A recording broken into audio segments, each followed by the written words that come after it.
Good morning, ladies and gentlemen. Thank you for tuning in. I'm Tang StarCraft here with a Zerg vs Terran replay analysis. An early morning replay analysis. I woke up this morning at like 5 in the morning and just thought, you know what, I'm gonna stream some StarCraft. So what I want to do in this replay is just kind of show the opening and really mid-game approach that I've personally been using against Terran. Now, ZvT is not my best matchup statistically, but it is absolutely the matchup I've been working the hardest on to improve.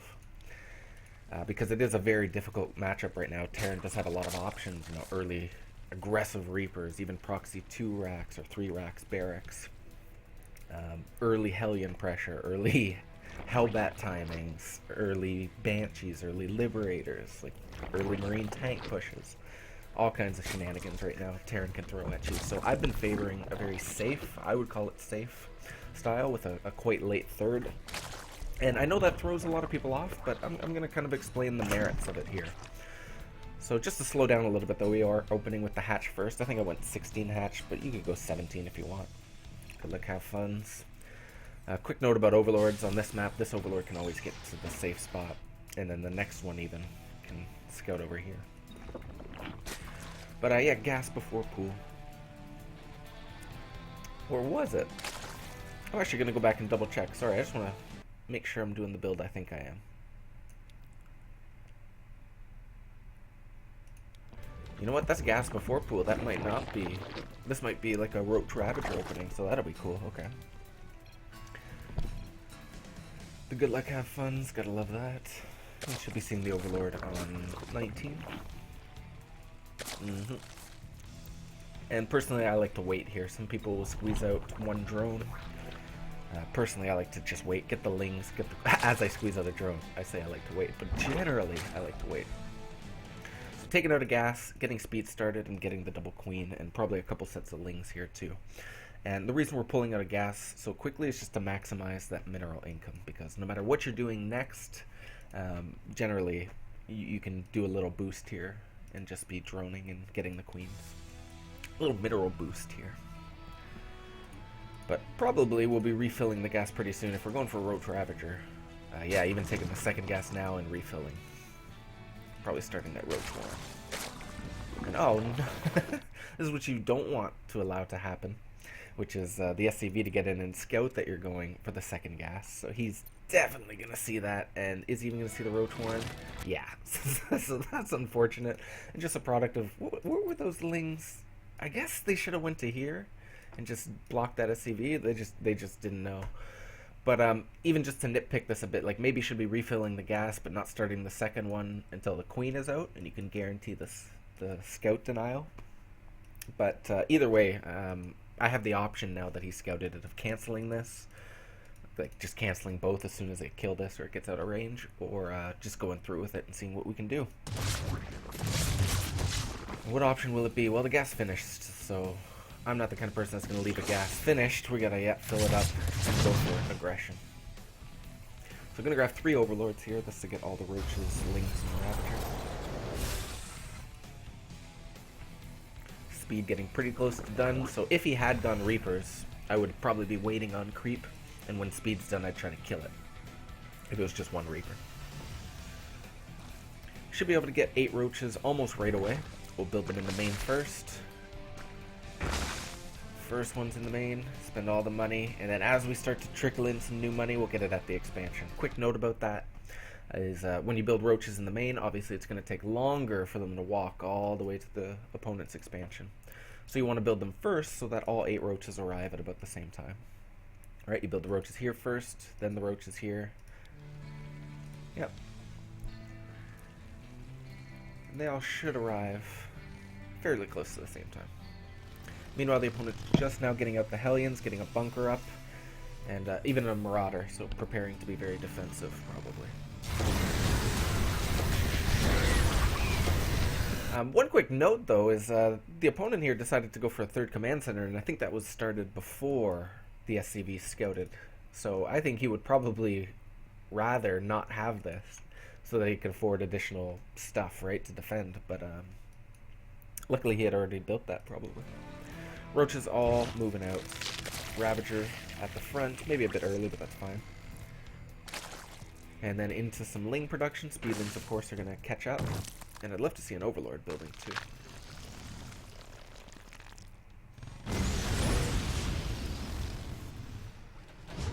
So just before we start this engagement, let's kind of take a gander at things. So as far as defenses go, yeah, he's going to be able to pull these SCVs to repair the bunker. But really, he doesn't have a huge standing force here. Like, this is definitely enough for Roach-Ravager-Ling just to straight up engage and try to do really as much damage as possible. Probably even get up into the main. Behind this, though, like, we absolutely have to do that because Terran is not only on 3 command centers when we haven't even started our third, but up ahead in SCVs, too. So to equalize this game, we actually have to do more than equalizing economic damage. Like, we got to put him down to like 7, 10, 11 workers to make up for the fact that he's got 3 command centers up. Also, we're going to be very delayed in tech. As soon as he's stabilized, he can start a starport. We haven't even started a lair yet, and we got no real money in gas or really income to do it. So this is quite committed, I would say. There's quite a lot of urgency to do damage.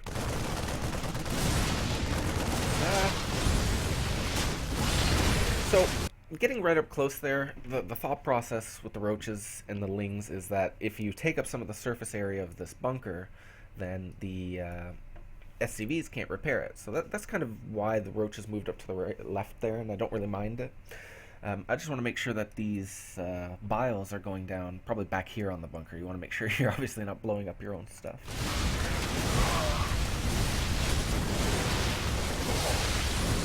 Reinforcements arriving. Just going to turn the volume down just in case. I don't want too much in-game volume. Okay. So far this is looking pretty good, right? The bunkers died very quickly. There's nothing worse than getting bogged down by a bunker that's being repaired by like 20 workers. So the fact that that's dead is a bonus. I'm easily going to be able to kill some of these units and some of these SCVs. I think, wow, I was just going to say, I think throwing down the bile there on the Hellions was a bit optimistic. But even if it just forces him to move his units, that's worth it. You want to take up his time. You want to, like, you don't just want to be sitting here with these on cooldown, ready to use any time. No, you want to be kind of spamming them and making him make movements with his army, so they're not attacking as much. Have we done the equalizing damage yet? No, not even close. We got to keep it going. And we're kind of running out of units a bit. He's done a good job of keeping his Hellions alive.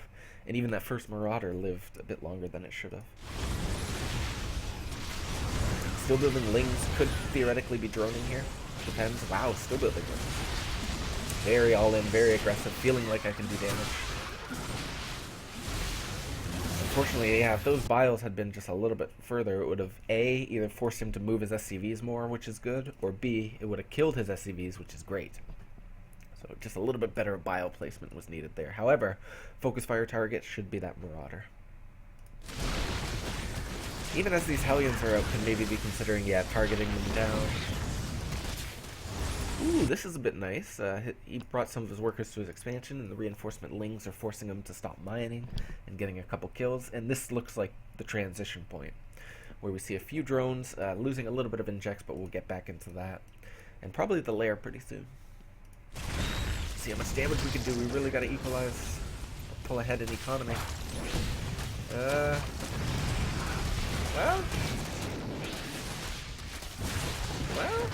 a little ahead, right?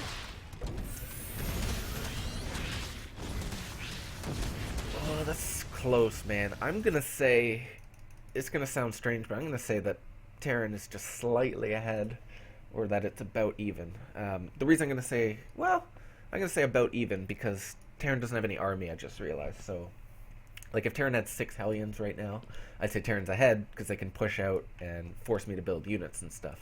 But he's not only got to rebuild his worker count, but he's got to rebuild his army. So that's why I'd say probably about even.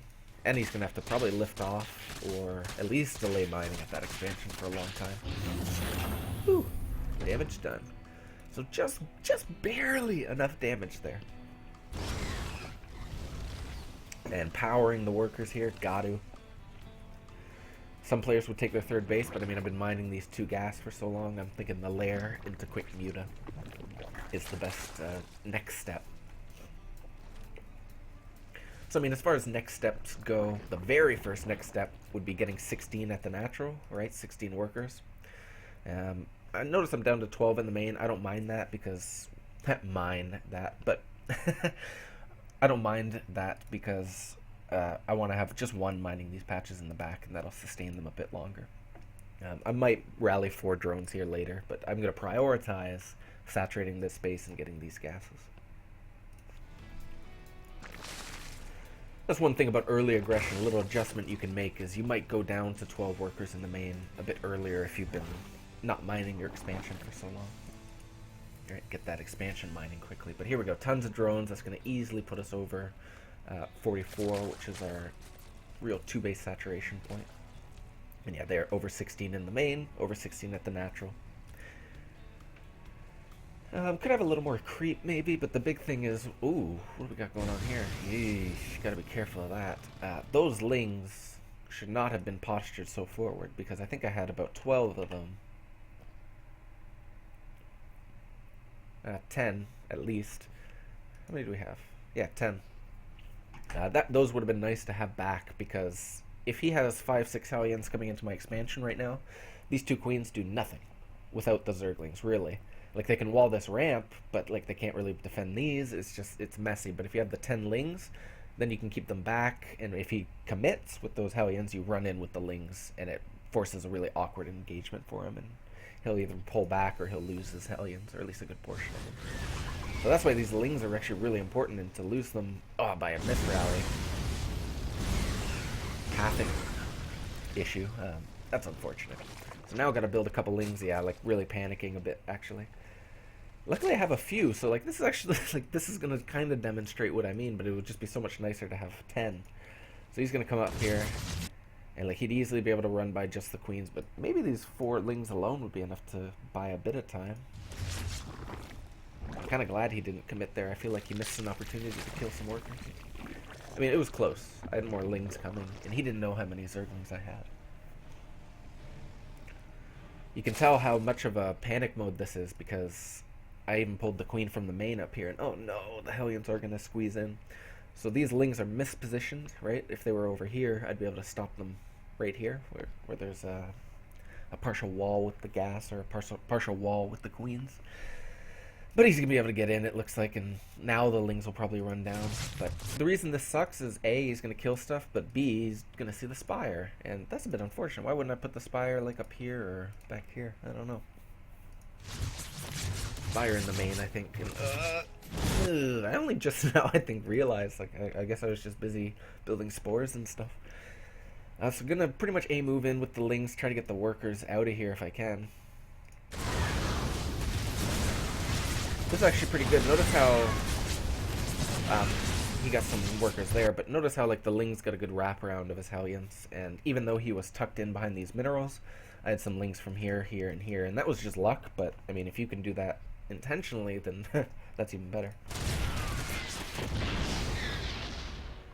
So this spore, I think, is a very important spore. Don't forget that spore in the main. Spore, very important. And we should be really just seeing that 3rd base pretty soon, but maybe delaying it a bit to resaturate and get the mutas out. He knows about the mutas, right? Yeah, he's building the... No, he's not even building engineering base. That's really strange. He's going to wish he had. That's one of the things I love about Mutalisks, is not that you're guaranteed direct damage, but that you're guaranteed a response. Like, if you have 5 mutas, he has to build some turrets. If you have 10 mutas, he's got to build quite a lot of turrets. So this Evo chamber's a bit late. I would like to see that earlier. Probably for the Roach upgrade. I like Roaches in the mid-game. Oh my god, that 3rd's so late. Take it, please. Start the base. It's 8 minutes into the game. Yeah, I think this could have been a bit earlier. Like around the time those Hellions were cleaned up at the very latest. It maybe even quite a bit before then. But here we go. Mutas are in production, and those are going to help a lot. Secure map control, get scouting, and yeah, there we go, he's getting the turret up. Which is fine. Like, I expect turrets at this point. If he doesn't have turrets, that's a bonus. That's like a, ooh, candy.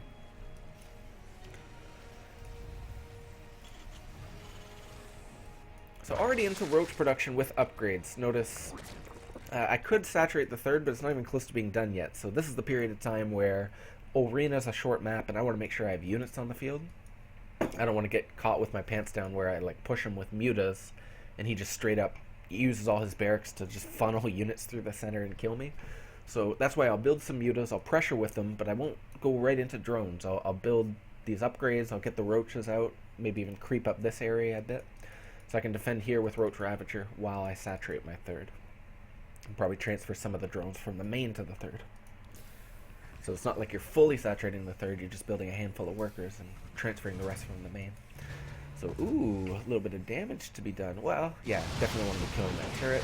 Focusing the turret first so the bounce actually kills the SCV. Staying out of turret range here. I almost never commit to fighting a turret. Very rarely will I commit to fighting a full HP turret.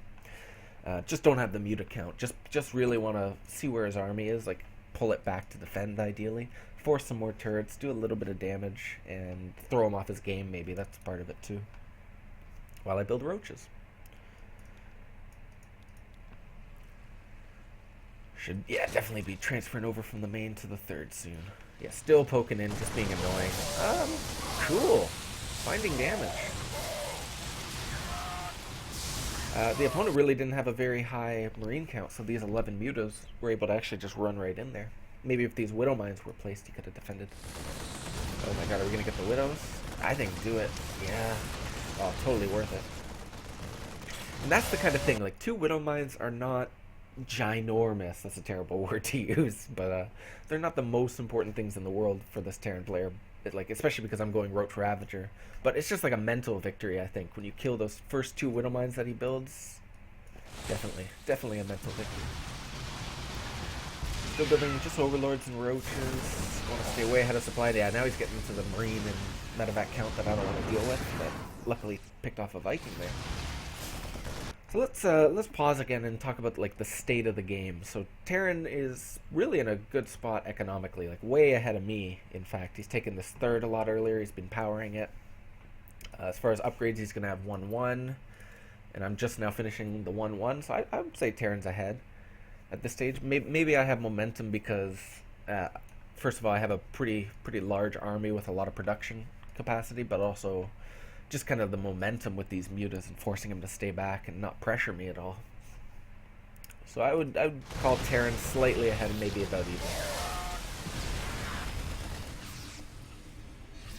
And it looks like going for really heavy roach aggression pretty soon. I say that because the third is up, but it's still not really saturating it, transferring almost all the workers from the main to it. Using up that gas on Ravagers, +1 getting close. Muta's getting shredded, what are you doing? Lost 3 of them. Whatever it wasn't worth it.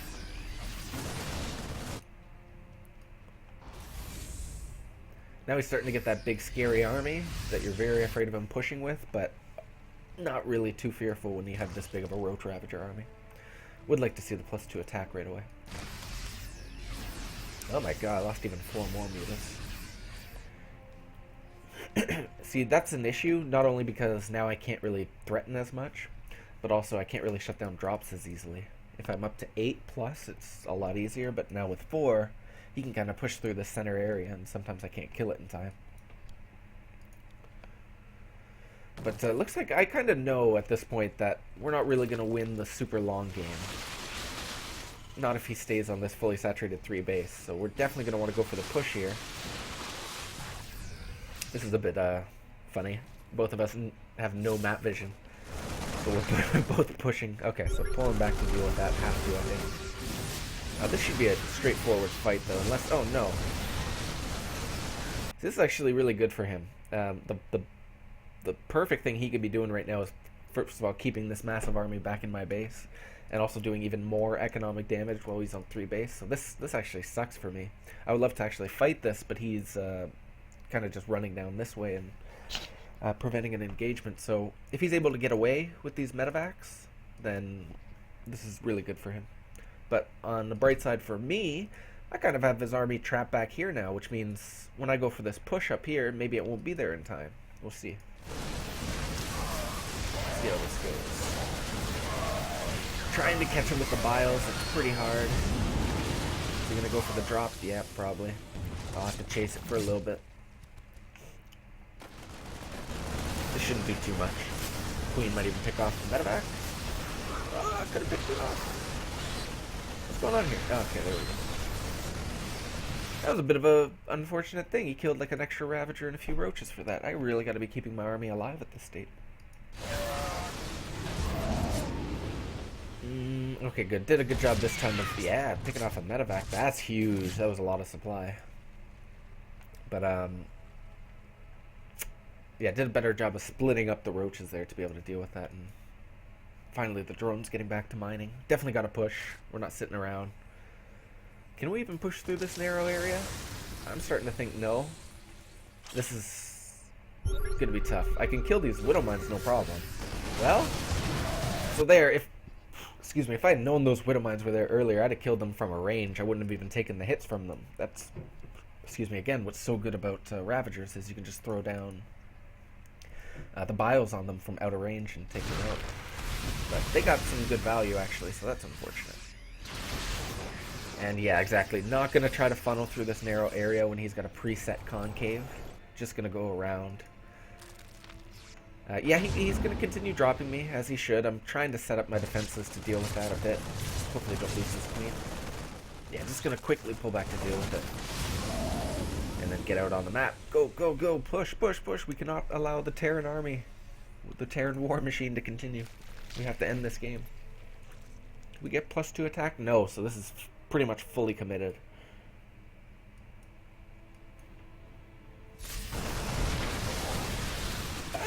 The bios were great, and it forces him to stim and pull back, which is fine. Just make sure not to run onto my own bios. Okay, good. Forcing him to move, forcing him to stim, this is all good. Forcing him to move, kill some medevac. Forcing him to stim, forcing him to move.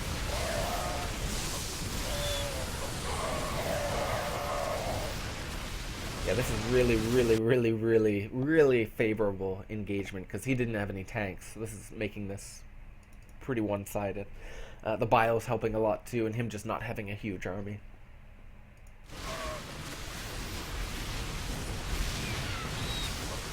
Killing the workers, getting economics back to a medium average point. And here's about the point where I feel like I've done enough damage where I could actually consider, well, he's dropping right now, but I can consider the transition, which would be like additional upgrades, infestation pit, and eventually hive and infestors, maybe ultralisks. Could consider that, but most likely just going to continue pushing with the roaches. Reinforcements could actually be dealing with this. Only takes about 6 roaches. Go, guys. Thank you. What I should be doing here, a little mechanics tip, is just clicking these roaches and clicking Alt-1. That doesn't do anything when I'm an observer, but if you click Alt-1, it'll take them out of whatever control group they're in and just put them on 1. And that'll be useful because, say they're in control group 2 right now.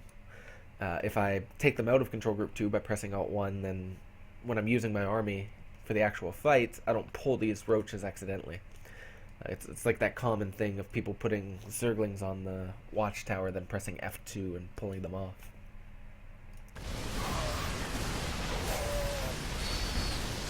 So his army's getting awfully low. Medevac energy down to almost 0. And being a little... losing a few of these Ravagers cheaply, which is unfortunate, but it's just the army size advantage right now.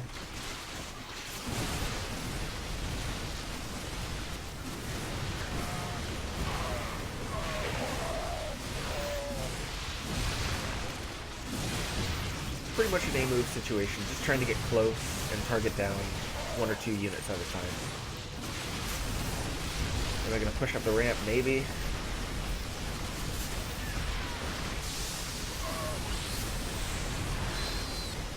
Putting up an Admiral defense, but he's just not going to have the economy anymore. He's going to try to get mules up. He can only churn out units for so long. I am banking up a lot of resources because I'm mostly focusing on this attack.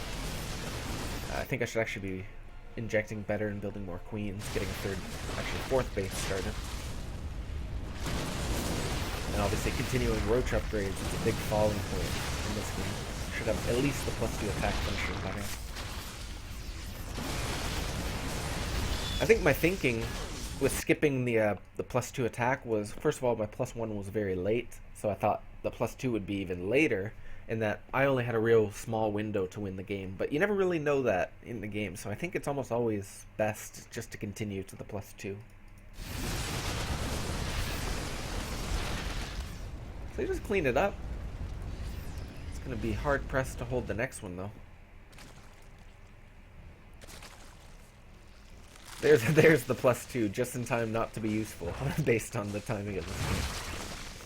Yeah, all that extra gas finally got spent onto Ravagers, and this should be the game-winning push. He doesn't have a big enough army to punish me going through the narrow area. Even so, I don't think I should be. Like, even this is doing more damage than it should. I think he killed, like... I'm gonna watch that.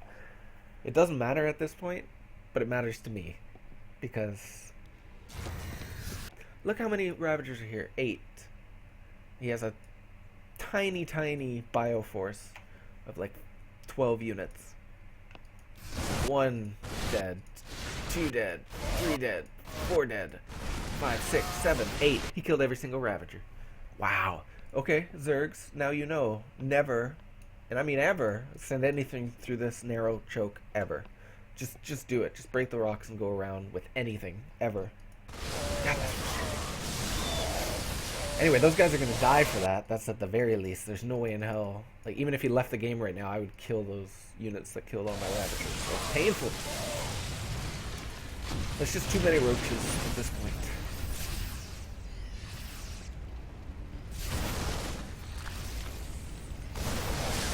GG. Cool. So that's kind of how to be very aggressive in the mid-game when you think you're behind with Roach-Ravager. Like, basically just off of 48, 50 workers, pull the trigger, and just get into +1, maybe +2 speed Roach-Ravager, and just off of that economy with maybe 5 gas.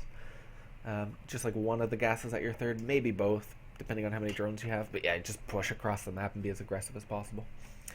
Deal with his like counter drops and stuff first, but then get up in his face. And often, if he doesn't have tanks in the perfect spots, and if he doesn't micro perfectly, you can either win or at least force him to pick up his third, kill some of the workers there, and set it to a fairly even spot moving forward where you can take a fourth and stuff behind it. Okay, so I hope that helped with a kind of safe early game into a kind of delayed third but very aggressive push off a third base. I'm Tang StarCraft. This is Zerg vs. Terran. Thanks for tuning in. Have a good day.